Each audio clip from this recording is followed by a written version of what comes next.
Oi pessoal, bom dia, tudo bem? Eu sou o Zair Júnior, repórter editor de esportes do Diário da Região.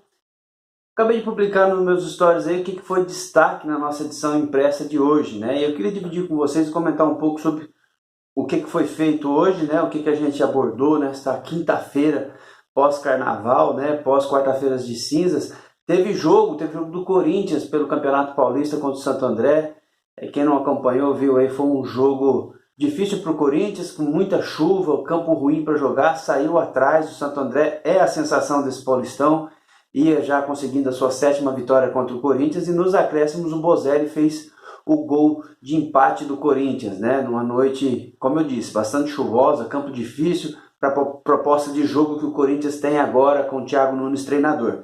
Mas a questão é o seguinte: Thiago Nunes já começa a ser questionado no cargo do Corinthians, e até mesmo o rio-pretense Luan começa a ser questionado também na equipe do Corinthians. Você acha que o Luan está rendendo o que era esperado? Ele pode render mais? Você acha que o Thiago Nunes precisa de mais tempo à frente do Corinthians para ter uma resposta, para dar resultado? Pode comentar aí para a gente. O que aconteceu é o seguinte: com esse empate o Corinthians chega a 4 jogos sem vitórias, né? E o clima está tão pesado lá que à tarde a Gaviões da Fiel fez um protesto em frente ao CT do Parque Ecológico, cobrando a diretoria, cobrando o Thiago Nunes e cobrando o Luan também. Será que já deu para o Thiago Nunes? Será que o Corinthians vai conseguir fazer essa mudança de estilo de jogo que tanto ele quer, né? Colocar um time que construa uma jogada desde seu campo defensivo? Vamos ver o que define a diretoria. Por enquanto, André Sanches garante que o Thiago Nunes segue no comando técnico do Corinthians. Na nossa página 7 de esportes a gente destaca o América que teve uma contratação, né? Aliás, é um retorno de um garoto que já jogou aqui no América no ano de 2007, também na 4ª Divisão Paulista, o zagueiro Maicon. Ele está de volta, é um dos 6 reforços já confirmados pelo América para a sequência do Campeonato Paulista da 4ª Divisão. Lembrando que ele tem mais gente lá, lógico, segundo o técnico Pinho, mais 10 atletas estão sendo avaliados por ele nessa fase agora. E a partir do próximo mês, no início agora de março, a partir da próxima semana, na verdade, o treinador e a diretoria prometem estar trazendo mais reforços aí para formar um América bem forte para a 4ª Divisão. A gente sempre mostra a realidade, o que acontece lá no América, as dificuldades, né? Como tivemos nos anos anteriores. Esse ano está diferente. Desde a chegada do Pinho, a gente notou que uma grande faxina foi feita lá no estádio, melhores condições estão sendo oferecidas de alojamento, de alimentação, de estrutura de trabalho para a equipe do América. Então, uma esperança por torcedor do América de São José do Rio Preto, de que esse ano possa ser diferente, de que esse ano o clube consiga o tão almejado acesso à Série A3, sair desse fundo do poço. Até porque esse ano também a 4ª Divisão tem rebaixamento para uma 5ª Divisão Paulista. Aí sim seria mais complicado ainda para a equipe do América.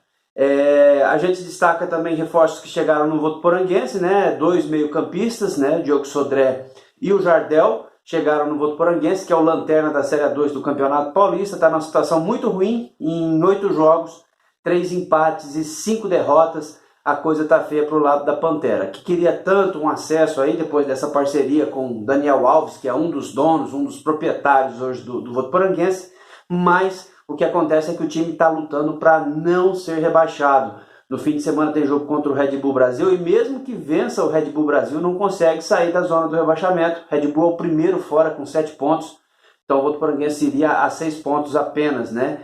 Continuaria na zona da degola, mas, lógico, uma vitória daria um ânimo novo. O técnico Júnior Rocha vai fazer o seu 3º jogo à frente do time, e com 2 semanas inteiras de trabalho, então a tendência é que o time mostre evolução.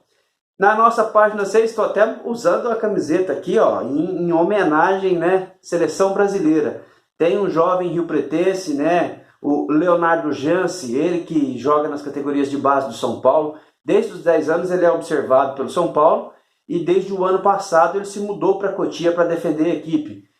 Em 2018 ele foi vice-campeão paulista da categoria sub-13 com o Tricolor Paulista, e nesta semana ele foi convocado para a Seleção Brasileira sub-17. Ainda uma fase de treinamentos, vai ficar lá de 10 a 19 de março na Granja Comari treinando com outros garotos, outras revelações do futebol brasileiro, mas já é um bom caminho mostrando aí que o futebol riopretense tem representantes em grandes clubes e que já pode ter também numa seleção brasileira de futuro, né? Tá oxigenando aí, vamos dizer, o futebol riopretense, os jogadores que jogam em grandes clubes. Hoje a gente tem o Luan jogando na equipe do Corinthians, a gente tem o Igor Gomes jogando no São Paulo, né? E agora, inclusive o Igor Gomes é parça aí, vamos dizer assim, do Léo, tá sempre trocando figurinhas com ele e incentivando ele nas categorias de base do São Paulo. Ele não é o único, além dele o goleiro Rafael Dourado também está na base do São Paulo, o Gabriel Bressan também, outro lateral, que também está na categoria de base do São Paulo. Então, futebol riopretense mostrando sua força e parabéns ao Léo pela convocação. Vai estar treinando agora nessa seleção brasileira sub-17, beleza? Foi só isso, vim dar só um recado, mostrar o que a gente tem na nossa edição impressa do Jornal Diário da Região e também na edição online. Você que gosta de ler ele, vai lá na banca, compra, se não é assinante, assine. Gosta do digital? Também entra no nosso site www.diariodaregião.com.br e leia o que aconteceu no mundo esportivo de São José do Rio Preto, região do estado. Tá bom? Um grande abraço, até a próxima.